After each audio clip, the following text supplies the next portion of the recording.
মা, কোথায় তোমার বড় ছেলে চলে আসছে? কি ব্যাপার ভাইয়া, তুমি আমাদের বাসায় কিছু না জেনে চলে আসলা?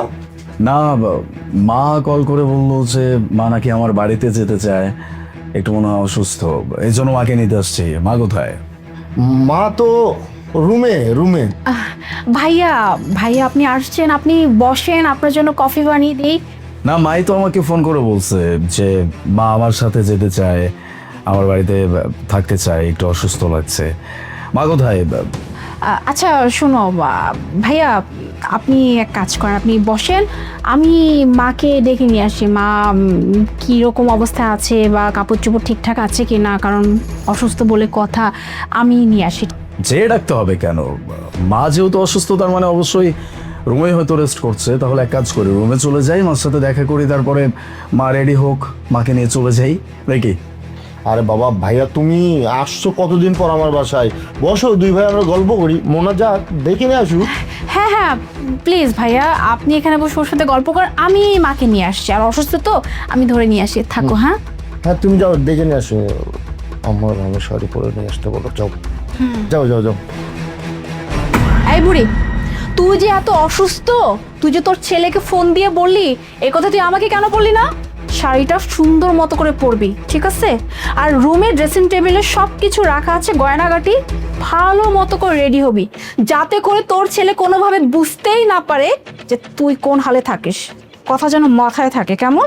ভালো মতো রেডি হয়ে থাকবি।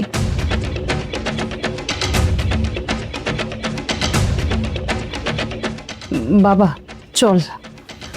ওই তো আসছে আম্মা। ভাইয়া বসো, আমরা চা খাই। আমার, তুমি বড় ছেলের বাসায় যাবা, আমাকে তো একবারও বললা না। আমাকে বলতো, আমি রেখে আসতাম। আচ্ছা ঠিক আছে, তুমি যেহেতু যাবাই তোমার বড় ছেলের বাসায়, তুমি তো বলছিলা তোমার ছোট ছেলের বাসায় তুমি 6 মাস থাকবা। এদিকে তো 6 মাস হয়ই নাই, 3 মাসে তুমি বলতেছো তোমার বড় ছেলের বাসায় যাবা। আচ্ছা ঠিক আছে, যাও, যখন এখানে আসতে মন চাবে আমাকে একটা ফোন দিবা, আমি তোমাকে জানিয়ে আসবো, ঠিক আছে? মা তাহলে চলো যাই, তারপরে যখন তোমার আবার মনে হবে তুমি তোমার ছোট ছেলের বাসায় আসবা, আমি রেখে যাবো, ঠিক আছে? আসো, চলো বাবা চল। চলো।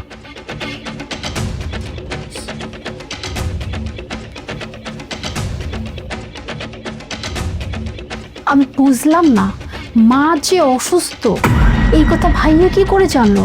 আর উনি অসুস্থ এটা তো আমরাই জানি না, আর ভাইয়া আসলো আর নিয়ে গেল। কেমনটা লাগে যে চিন্তা করো। আরে বাবা, আমিও তো বুঝতে পারতেছি না, আম্মা অসুস্থ অথচ আমি জানি না। ভাইয়া আসলো আর আমারে নিয়ে চলে গেল। আচ্ছা যাই হোক, গেছে ভালোই হয়েছে, বেশি দিন থাকলে সোসাইটির লোকজন আবার বুঝতে পারতো। তুমি আছো তোমার সোসাইটি নিয়ে, হ্যাঁ? সোসাইটি কি ভাবলো না ভাবলো এইটা তুমি চিন্তা করতেছো। আরে সোসাইটির মানুষরা কি জানে উনি আমাদের কে? সোসাইটির মানুষরা এইটা জানে যে উনি আমাদের বাসার কাজের লোক। সো কাজের লোক থাকতেই পারে মাসের পর মাস। তুমি বলতেছো সোসাইটি সোসাইটি, তুমি যে চিন্তা করো, এখন এই বাড়ির কাজকর্ম কে করবে? হ্যাঁ, থালা বাসন রান্না বান্না ঘর মোছা এগুলো কে করবে? আমি আমি তো এগুলো করবো না, আমি তো করতে পারিও না। মেজাজটা খারাপ হয়ে যেতেছে, বুড়িটা সময় পেল না যাওয়ার। বাবা আমিও বুঝতে পারতেছি না। আচ্ছা ঠিক আছে, 3 মাসের জন্য গেছে তো যাক না, ওইখানে থাকুক। এখানে বেশি থাকতে থাকতে যদি সোসাইটির কোনো ফ্লাডের মানুষ এসে দেখতো যে আমার আম্মারে দিয়ে একটা কিছু কাজ করাচ্ছি, কেমন ভাবতো না? এখন কি করা যায়, একটা কাজের মহিলা রাখতেই হবে। দেখো আমার না কিচ্ছু ভালো লাগতেছে না। আর একটা যে কাজের লোক রাখার কথা বলতেছো, কাজের লোক রাখলে টাকা দিতে হবে না? টাকা এই বুড়িকে দিয়ে কাজ করাল, তার টাকা লাগতো না, তাই না? বরং আমাদের টাকা সেভ হয়ে যেত। কাজের লোক রাখবে। মা তোমার সাথে এসব হয়েছে, তুমি আমাকে বলো নাই কেন? বাবা, আমি তোরে কিভাবে কমুকো? আমার নিজের কাছে তো লজ্জা লাগতেছে যে নিজের পেটের সন্তান তার মায়ের সাথে এভাবে চাকরানির মতো কাজ করছে। তাই আমি তোরে কিছু বলি নাই, মিথ্যা কথা বলছি যে আমি অসুস্থ, তুই আমার নিয়ে যা। আমি দেখতেছি। কিরে ভাই, কি বাবা, ভাইয়া যাও নাই তোমরা? আর কত নাটক করবে? হ্যাঁ, মায়ের উপরে এরকম অমানবিক অত্যাচার, বউয়ের কথায় মায়ের সাথে খারাপ আচরণ, মাকে দিয়ে সমস্ত কাজকর্ম করানো, আর কি করবে? মানে ভাইয়া তুমি কি বলতেছ আমি তো বুঝতে পারতেছি। আর একটা কথা বলবি না তুই। কি ভাবছিস হ্যাঁ, নিজের মায়ের সাথে এমন জঘন্য কাজ করার আগে তোর তোর একটা বারও বিবেকে বাঁধলো না রে? হ্যাঁ, আমি তো বুঝতে পারি নাই। আমি না তখন থেকে এটাই ভাবছিলাম যে এই মা আমার বাড়ি থেকে বলে আসলো সে তার ছোট ছেলের বাড়িতে 6 মাস থাকবে। সেই মা 3 মাসের মাথায় আমাকে ফোন করে কেন বলছে, বাবা আমাকে এখান থেকে নিয়ে যা, আমি অসুস্থ, আমি এখানে থাকতে চাই না। আমি এখনো বুঝতে পারছি মা তো আমাকে মুখ ফুটে বলতে পারে নাই, নিজের ছেলের সম্পর্কে এরকম লজ্জাজনক কথা একজন মা তার মুখ থেকে বলতে পারে নাই। আমাকে মিথ্যা বলছিস? এই গেটের বাইরে দাঁড়িয়ে তোদের দুজনের সমস্ত কথা আমি শুনছি। মাকে দিয়ে বাড়ির কাজ করাস? মা কি বাড়ির কাজের লোক রে? এই মানুষটা কত কষ্ট করে বড় করছে আমাদেরকে, ভুলে গেছিস? নিজের বউয়ের গোলামি করে মায়ের সাথে এমন খারাপ আচরণ করতেছিস দিনের পর দিন। তাকে দিয়ে বাড়ির কাজকর্ম করাচ্ছিস, তার তার শরীরটা পর্যন্ত অসুস্থ হয়ে গেছে। এতটুকু মায়া কাজ করে নাই তোর। আমি কাকে কি বলছি? আমার তো এখন লজ্জা লাগছে, তুই যে আমার ভাই এই পরিচয়টা দিতে এখন আমার লজ্জা লাগছে। ভাইয়া কি সব বলতেছো তুমি? আমি তো বুঝতে পারতেছি না। মা তোমার দিয়ে মোনা কাজ করাইছে অথচ আমি কিচ্ছু জানি না। আর কত নাটক করবি, কত মিথ্যা কথা কবি, আর হ্যাঁ কত মিথ্যা কথা কবি। তোর মিথ্যা কথা দেখা না আমি হয়রান হয়ে যেতেছি যে তুই আমার সন্তান, আমার ছেলে। আরে আমি তো ভুল করছি তোর এখানে আইসা। আমি তোর এখানে আসার জন্য আমি আমার বড় ছেলের সাথে ঝগড়া করছি, ওরে বুঝাইছি। ও আমার নিষেধ করছিল বারবার যে মা তুমি যাও না, তুমি আমার কাছেই থাকো, আমার কাছে তুমি ভালো থাকবা।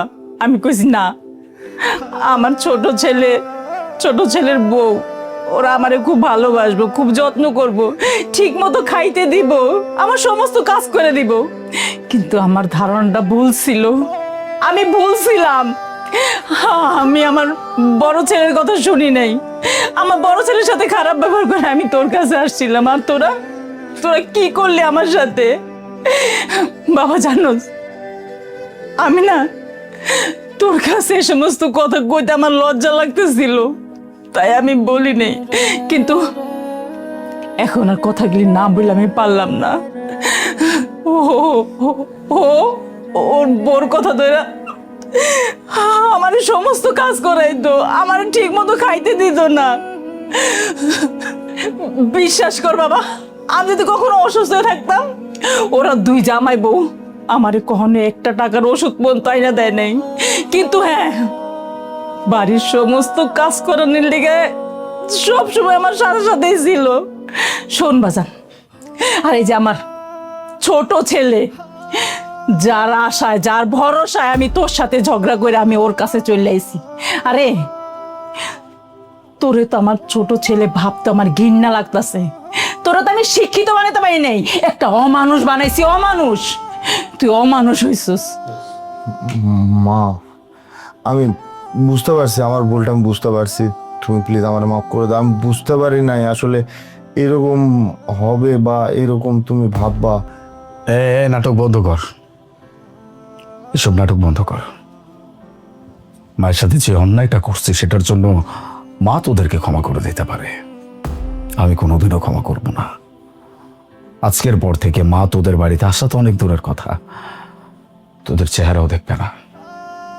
আমি আমার মাকে এখান থেকে নিয়ে যাব, আমার মায়ের সমস্ত দায়িত্ব আমি বহন করব। মা চলো। চল বাবা। মা মা কথা শোনো।